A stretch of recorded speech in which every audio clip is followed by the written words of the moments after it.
On est en ligne pour ce live avec Sophie Metchberg. Bonjour, vous êtes la Bonjour. vice-présidente d'une association qui s'appelle Handi, mais pas que. Vous vous occupez de personnes handicapées et vous connaissez très bien le cas de Alain Koch, cet Qui est homme notre qui a adhérent. demandé à Emmanuel Macron de pouvoir mourir dans la dignité. On va essayer de comprendre ce que réclame Alain Koch et puis on va essayer de savoir aussi ce qui se passe aujourd'hui et ce que vous réclamez pour que les personnes qui sont en fin de vie soient mieux traitées et qu'on puisse peut-être faire évoluer la législation pour que Voilà. pas, le suicide assisté puisse exister aussi en France. J'imagine que ça fait partie de vos combats. On va avoir le temps d'en parler. Alors, pour qu'on comprenne, pouvez-vous nous dire en quelques mots, puisque vous le connaissez très bien, ce que demande aujourd'hui Alain Koch, qui, je le rappelle, a 57 ans, il est atteint d'une maladie dégénérative et il a demandé à Emmanuel Macron de lui permettre, de l'autoriser à ce qu'il puisse être aidé à mourir. Voilà. Euh, comme je, comme je le disais, Allah, c'est pas une envie comme ça subite qu'il l'a pris. Ça fait 2 ans qu'il pense vraiment parce qu'il est dans des souffrances mais horribles, Oui. horribles. Et là, il arrive au bout, quoi. Il n'en peut plus, comme il dit, il a l'impression d'être dans une prison. Il est prisonnier de ce corps. C'est-à-dire qu'il est obligé de rester allongé toute la journée dans son lit, Et il entend de moins en moins bien, il a beaucoup de mal à s'exprimer et il a des douleurs terribles. les douleurs, c'est surtout cette douleur qui fait que il est obligé pratiquement pour pouvoir, par exemple, cette nuit, il a très très mal dormi parce que malgré de grosses doses Morphine. d'antidouleurs et de morphine, et en plus il a un souci qui est dû à sa pathologie, enfin à cette maladie, elle a même pas de nom tellement C'est elle une est maladie orpheline. orpheline, c'est ça, c'est une maladie orpheline, ouais. Voilà, donc même les médecins, il n'y a pas de nom, c'est une dégénérance, c'est tous ces organes euh, qui lâchent les uns derrière les autres, sans compter la dégénérance neuro. Voilà, donc aujourd'hui, Alain ne voit Il pratiquement. est en train de se dégrader et il a envie de choisir sa mort à un moment où il est encore conscient et il peut l'exprimer, ce désir-là de mourir, c'est Ce ça. désir-là, et surtout qui, bon, Alain, de fait, sa pathologie, a eu à se retrouver dans des comas profonds dont on l'a ramené avec encore un nouvel handicap, un nouveau, enfin, dégradant de plus en plus son corps et Ouais. son esprit tout à fait sain. Il n'y a pas vraiment aucun souci. Mais il a D'ailleurs, peur de rester enfermé dans un corps qu'il ne pourra plus contrôler en quelque sorte. Ce ne sera plus à l'heure actuelle, euh, il est enfermé dans un corps qui ne le fait que souffrir, voilà, et de plus, Alain Et est, aujourd'hui, la médecine, pardonnez-moi, aujourd'hui, la médecine ne peut pas le soulager et la médecine ne peut pas, pour le coup, accéder à ses demandes de oh, l'aider à mourir. Ça n'est pas oui, possible. ce n'est pas possible puisqu'un médecin qui lui donnerait une dose létale la dose létale serait Oui. poursuivi Pour assassinat. pour assassinat, tout simplement. Tout simplement. Aujourd'hui, il faut qu'il soit dit aussi, moi, j'ai eu des thérapeutes, enfin des médecins qui ont fait,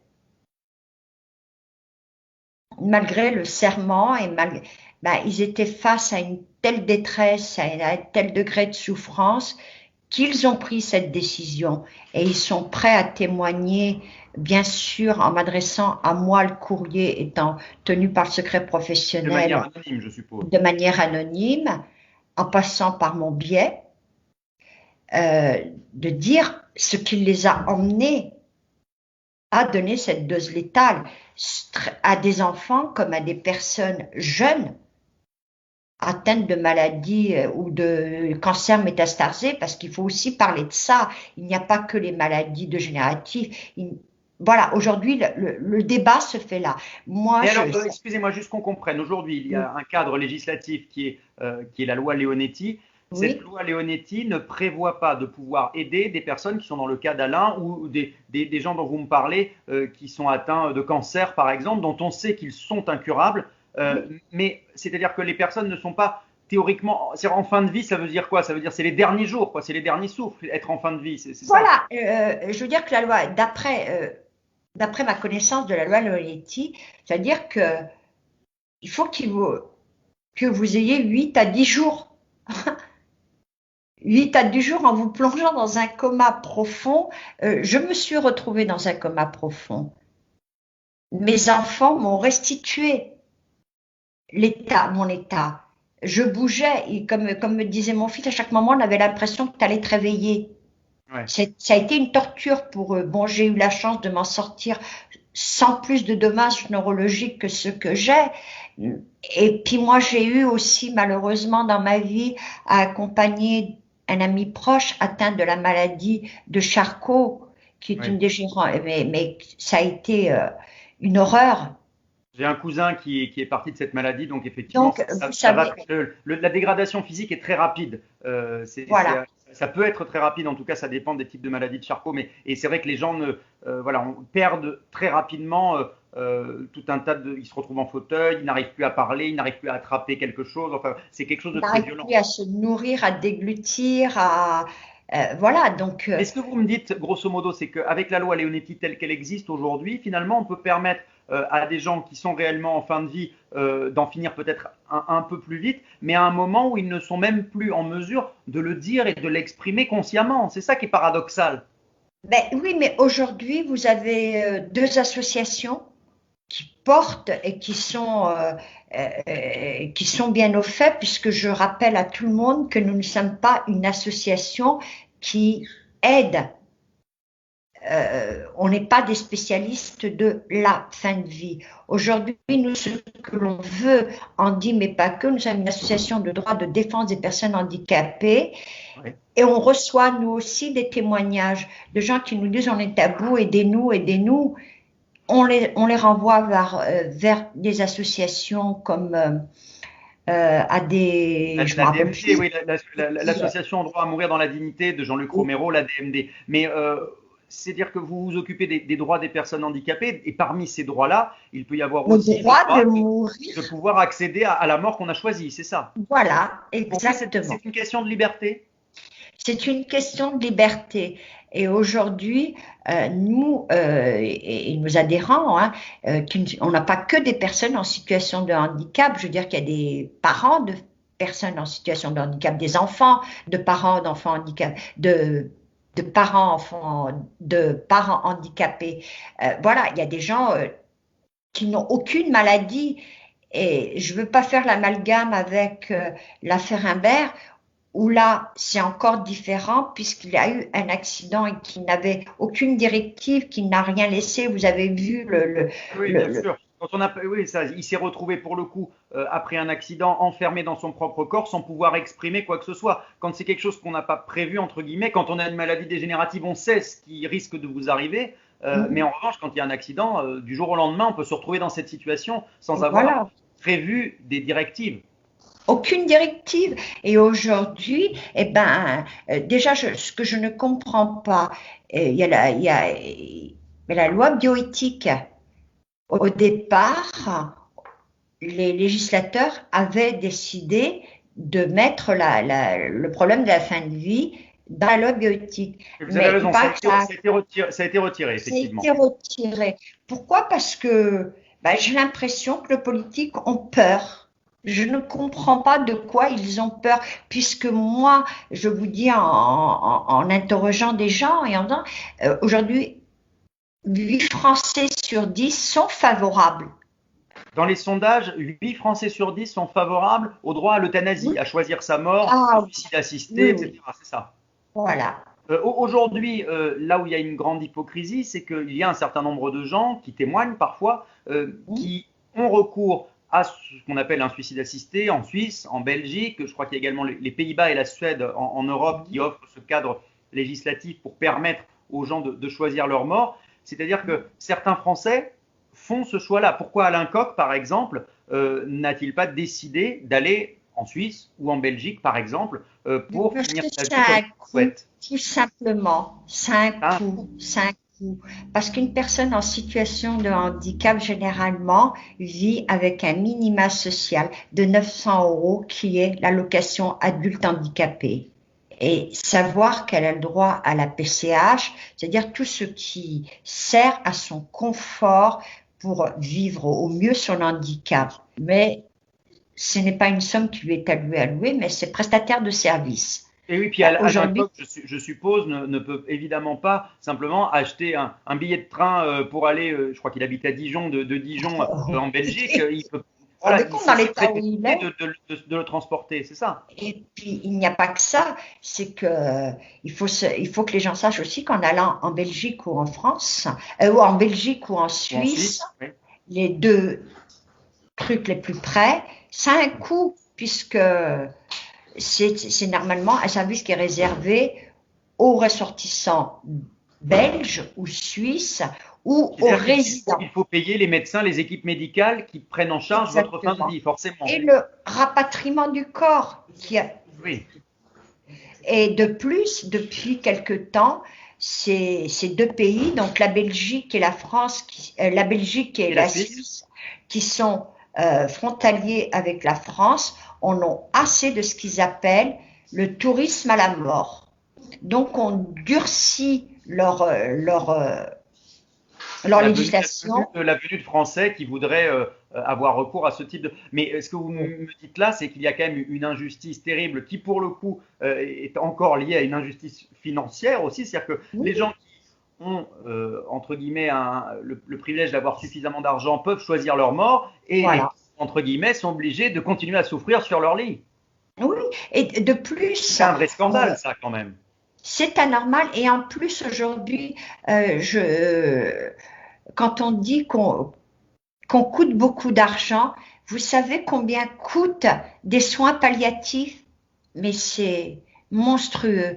Alors, continuer à dépenser de l'argent de l'État, du contribuable, pour maintenir des gens en vie, alors que l'issue est la mort. Je trouve ça complètement aberrant.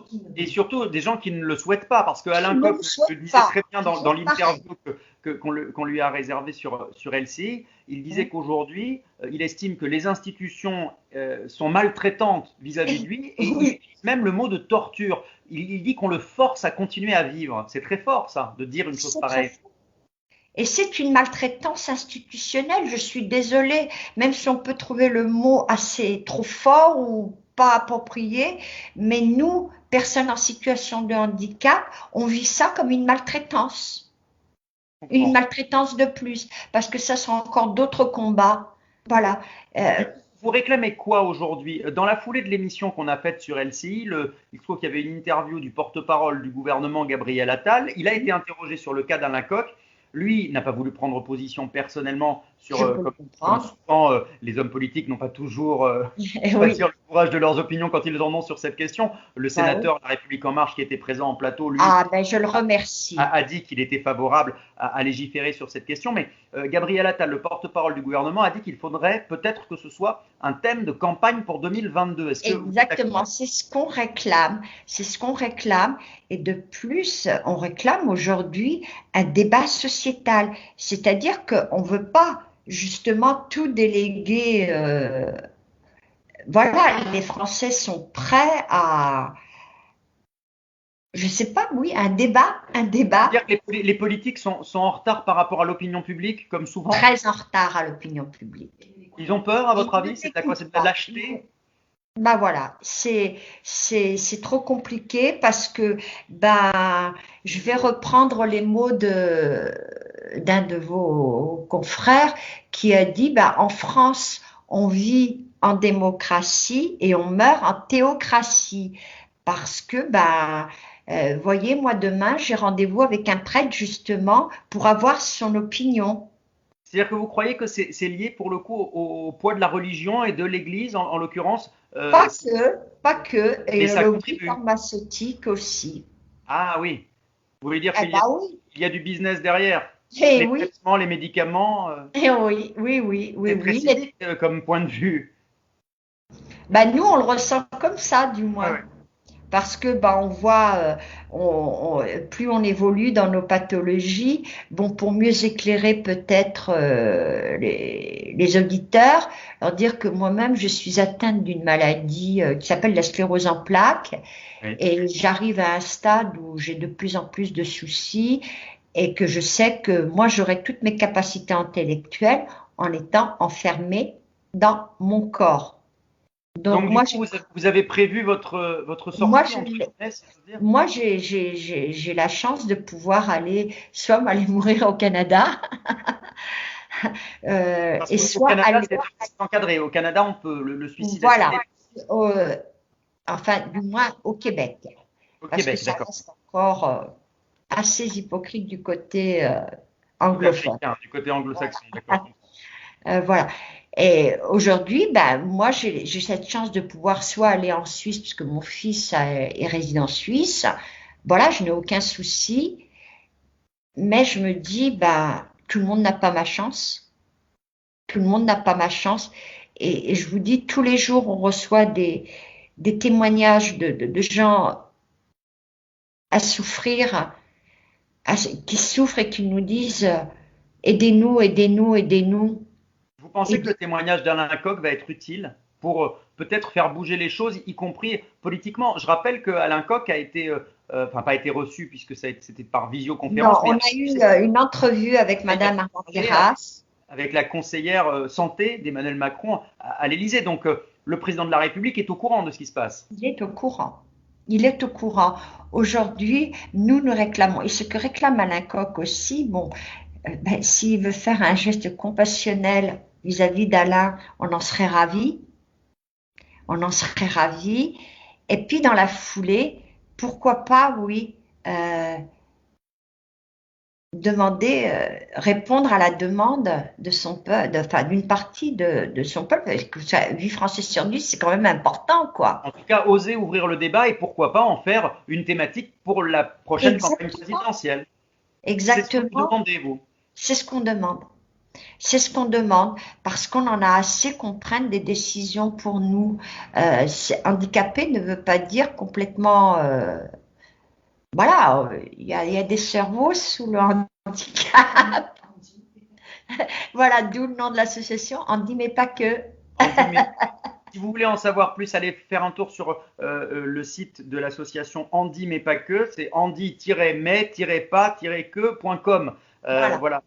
Merci beaucoup en tout cas. Est-ce que vous avez quelque chose à rajouter sur cette question? Je pense qu'on a été clair et on a balayé à Voilà. peu près toutes les thématiques que vous n'avez hélas pas eu le temps d'aborder à l'antenne, mais ça me tenait à cœur que vous puissiez les C'était exprimer. juste ce que je voulais aborder aujourd'hui. On a reçu Arrêtons. beaucoup de messages après la diffusion du témoignage d'Alain Coq et j'ai eu en l'occurrence les audiences de l'émission entre-temps et on a vu que ça avait beaucoup intéressé les téléspectateurs. Donc je pense que cette question effectivement doit peut-être davantage être traitée, en tout cas qu'un vrai débat puisse s'ouvrir à l'Assemblée et comme vous le disiez, un certain nombre de Français, a priori selon vos sondages que vous indiquez une majorité, est favorable à ce qu'on avance sur cette question.